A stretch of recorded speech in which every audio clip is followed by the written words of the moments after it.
Pagbasa mula sa sulat ni Apostol San Pablo sa mga taga-Filipos.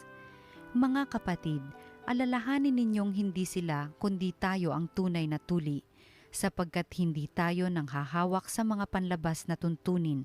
Ang pagsamba natin sa Diyos ay sa Espiritu at na kay Kristo ang ating kagalakan. Kung sa bagay, mayroon akong sapat na dahilan upang manghawak sa mga panlabas na tuntunin.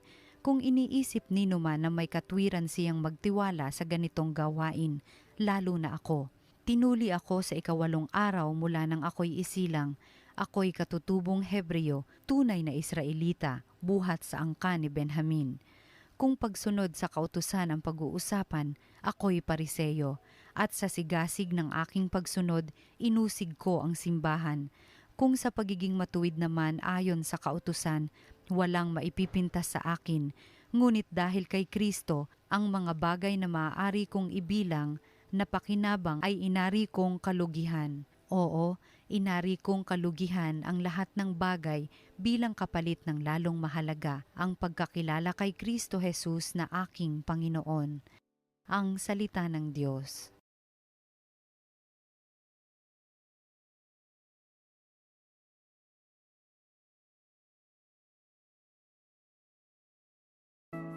Ang may pusong tapat sa Diyos ay may kagalakang lubos. Siya ay purihin suubin ng awit ating papurihan, ang kahangahangang mga gawa niya ay dapat na isaysay. Tayo ay magalak, yamang lahat tayo ay tunay na Kanya. Ang Kanyang pangalan, ang pangalang banal, napakadakila. Lahat ng may nais maglingkod sa poon, dapat na magsaya. Ang may pusong tapat sa Diyos ay may kagalakang lubos. Siya ay hanapin at ang kanyang lakas ay siyang asahan. Siya ay hanapin upang mamalagi sa kanyang harapan. Ating gunitain ang kahanga-hanga niyang mga gawa, ang kanyang paghatol, gayon din ang kanyang ginawang himala. Ang may pusong tapat sa Diyos ay may kagalakang lubos.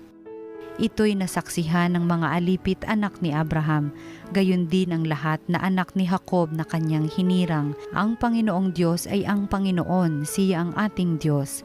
Sa kanyang paghatol ay ang nasasaklaw buong sansinukob. Ang may pusong tapat sa Diyos ay may kagalakang lubos. Ang mabuting balita ng Panginoon ayon kay San Lucas.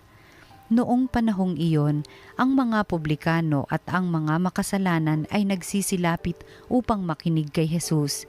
Nagbulong-bulungan ang mga Pariseo at ang mga eskriba. Ang sabi nila, ang taong ito'y nakikisalamuha sa mga makasalanan at nakikisalo sa kanila. Kaya't sinabi sa kanila ni Jesus ang talinghagang ito, kung ang sino man sa inyo ay may 100 tupa at mawala ang isa, ano ang gagawin niya?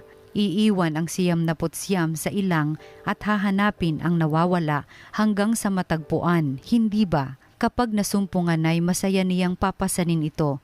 Pagdating ng bahay, aanyayahan niya ang kanyang mga kaibigan at mga kapitbahay. Sasabihin niya, makipagsaya kayo sa akin sapagkat nasumpungan ko sa wakas ang tupa kong nawawala. Sinasabi ko sa inyo, magkakaroon ng higit na kagalakan sa langit dahil sa isang makasalanang nagsisisit tumatalikod sa kanyang kasalanan kaysa 99 na matuwid na hindi nangangailangang magsisi. O kaya, kung ang isang babae ay may 10 salaping pilak at mawala ang isa, ano ang gagawin niya?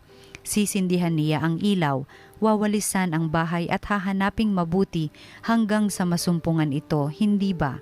Kapag nasumpungan na ito, ay aanyayahan niya ang kanyang mga kaibigan at mga kapitbahay. Sasabihin niya, makipagsaya kayo sa akin, sapagkat nasumpungan ko sa wakas ang nawala kong salaping pilak.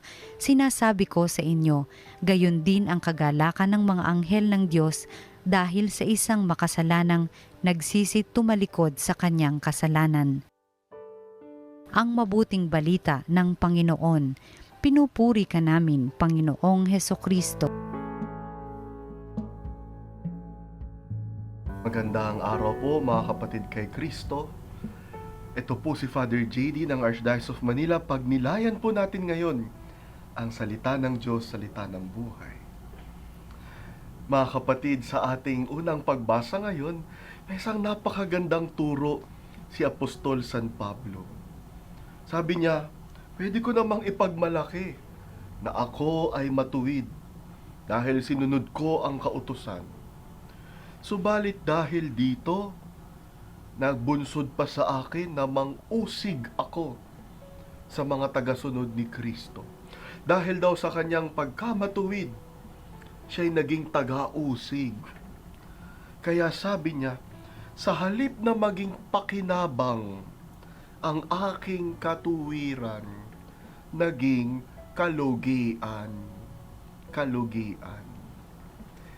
At mga kapatid, ito po ang isang mahalagang bagay tungkol sa anumang pakinabang o biyaya na ating tinatamasa.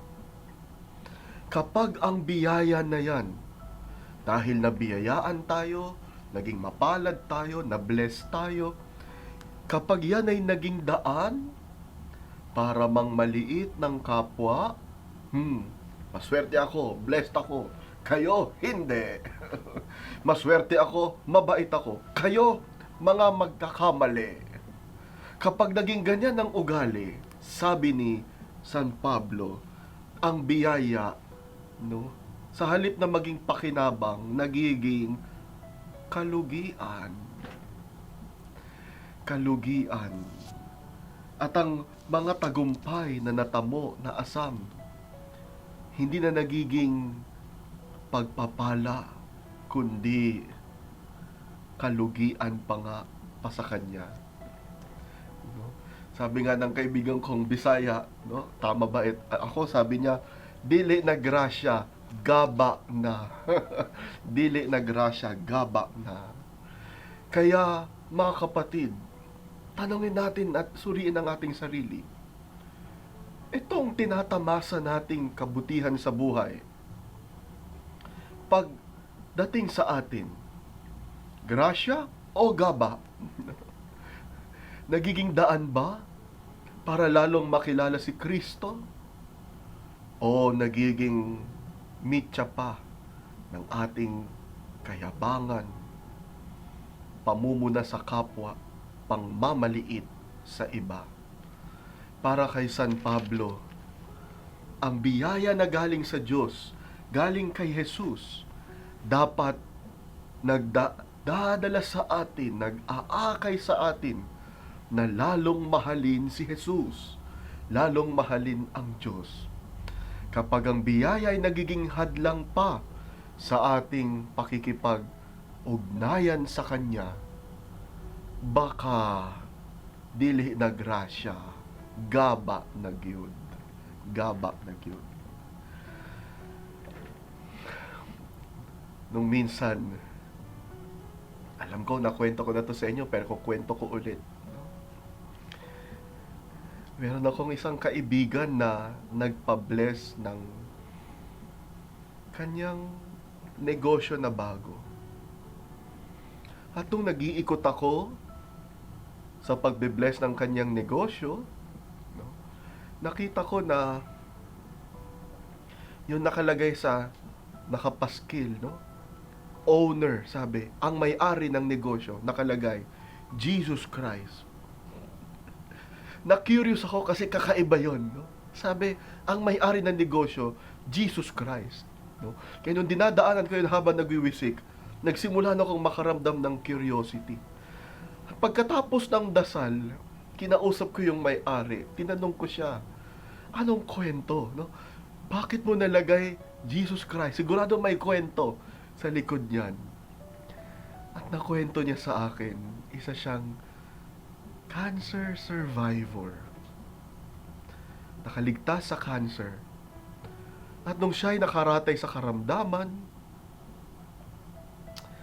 napagtanto niya na lahat ng kita niya, lahat ng achievement niya, walang kwenta kung hindi para kay Jesus. Hindi naman niya pala madadala sa libingan. Kaya napag-isip-isip niya na magmula nung araw na yon, gumaling man siya o mamatay na.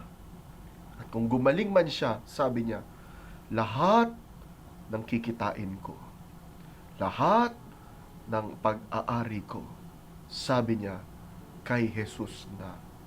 All of this belong to Jesus. Nung narinig ko yung kwento niya, na-touch ako. Pero mas na-touch ako sa donasyon. Na-touch ako sa donasyon. Kasi nagulat ako, ang laki ng donasyon. No? Napakalaki. No? 30,000. No? Kadalasan, pinakamalaki na natatanggap kong donasyon, mga 10,000. Pero ito, nagbigay siya ng 30,000. Napakaliit lang naman ng binles kong silid. No? Ang laki ng handog niya. No? At tinext ko siya, sabi ko, naku, salamat sa bigay mo. Hindi ko maasahan na ganito kalaki. Sabi niya, well, Father, all of this belong to Jesus. Lahat naman ito kay Jesus. Ay, at alam niyo po, wala pang 1 minuto, may sumunod na text. Isang tao, nangangailangan. Sabi niya sa akin, Father, may extra ka ba? Kilala kong taong to, nangangailangan ng kanyang ina na may cancer. Sabi niya, si nanay po kasi, wala na kaming pang bayad sa susunod niyang chemo. Ako naman, di ko alam anong dumapo sa isip ko. Tinanong ko pa, magkano ba kakailanganin niyo? Ang sagot sa akin, Father, 30,000 po. Sabi ko, talaga nga naman, nagkakataon.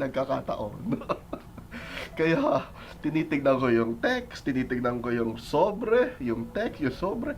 Kinakausap ko na yung sobre, extra ka lang ba? Ay, naku, nagbuntong hininga ako. Pumikit, tinanong ko yung nag-text sa akin. Sige, padadalhan kita. Ano bang GCash mo? At pinadala ko ang buo. At pagkatapos noon, tinext ko yung nagbigay ulit. Sabi ko sa kanya, guess what? You just helped another cancer patient. Alam mo ba, nakatulong ka sa isang may cancer. At napakasimple ng sagot niya. Well, Father, all of this belong to Jesus. Lahat ng ito kay Jesus naman. Kay Jesus naman. Tignan niyo siya. Katulad siya ni San Pablo. Lahat ng biyayang natatamasa niya, sa halip na maging hadlang, naging daan upang si Kristo ay lalo niyang mahalin, lalong maibahagi sa ibang tao. Manalangin po tayo. Panginoon, salamat po sapagkat binibiyayaan mo kami. Nawa lahat ng biyaya mo sa amin ay maging daan upang lalo ka naming mahalin at ang kapwa ay paglingkuran. Amen.